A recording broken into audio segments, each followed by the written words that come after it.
clutching giggles. For drizzle to dot a camel-colored coastline, to stretch a moment to pick dandelions, and to hold hands in sand-soiled gloves. Sort of nice. Okay.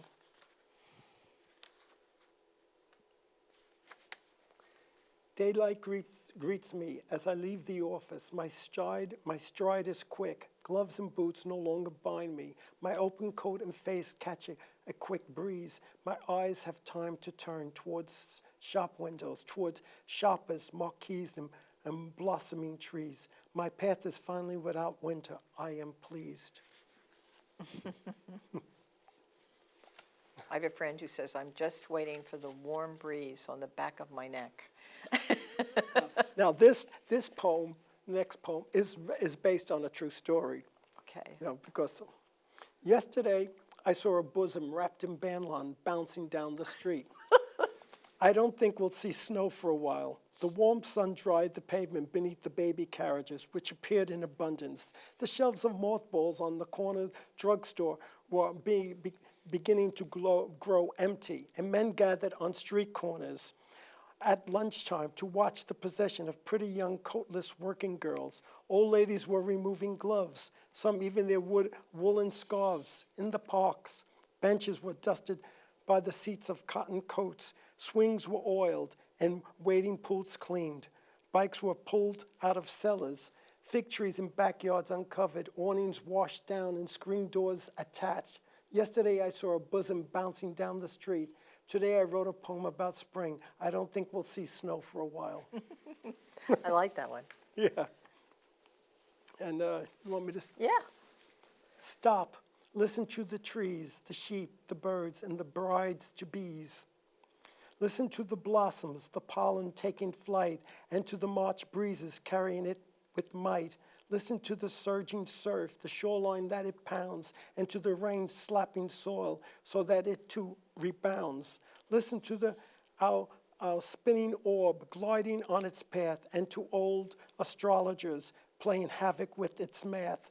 Listen to the warming sun moving higher in the sky. Equinox, it whispers, nature's too busy to reply. Beautiful. They are beautiful. They're very, what could I say?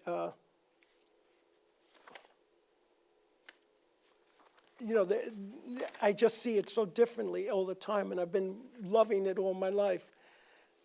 The snow's gone for now. There's a slim chance it's gone for good. The days have been slightly longer. It feels slightly milder than it did a week ago. And I've caught the scent of a warm sea breeze. But then that could be my imagination. It's been a long, dreary winter. Too much snow, too much weather channel. So much gray in the sky and on my face. I need to open windows and doors. Store the blankets and overcoats away.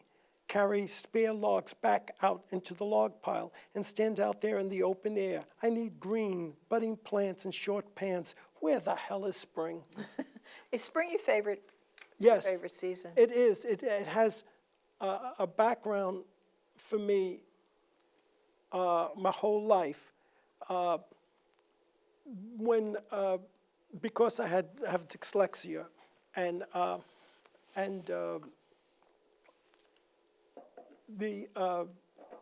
as a child, I was kept in the back of the classroom through grade school and high school. Going back to school in September was very, very debilitating. And, so, and spring was the end of the school year. But this was the thing, is that, so when September came around, I would start getting depressed knowing I had to go back to school. And I thought it was school that was making me depressed. So when I got out of school and I got my first job, and September was coming around, I thought, well, you're not going to get depressed, but I got depressed. And know what it was? It had nothing to do with school. It had to do with the sun, sunlight. Changing amount of light, changing amount of daylight. And that day, I decided the first day of spring would be my official holiday, and I started to write the poems. And then again, because of spelling errors and everything, I didn't share them for many, many years, maybe 10 or 15 years. Sure.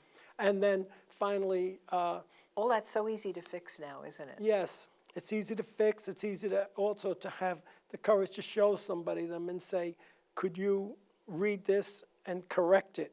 And that takes a lot of courage because you don't want people to know that you're that strange. We have about 30 seconds left. Can you give us some advice for budding poets? Right.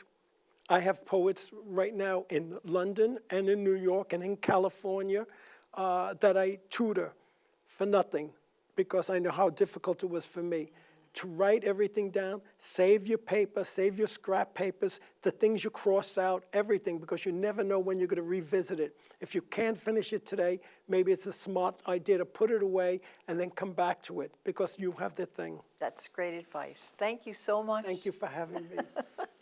That was great. Thank you.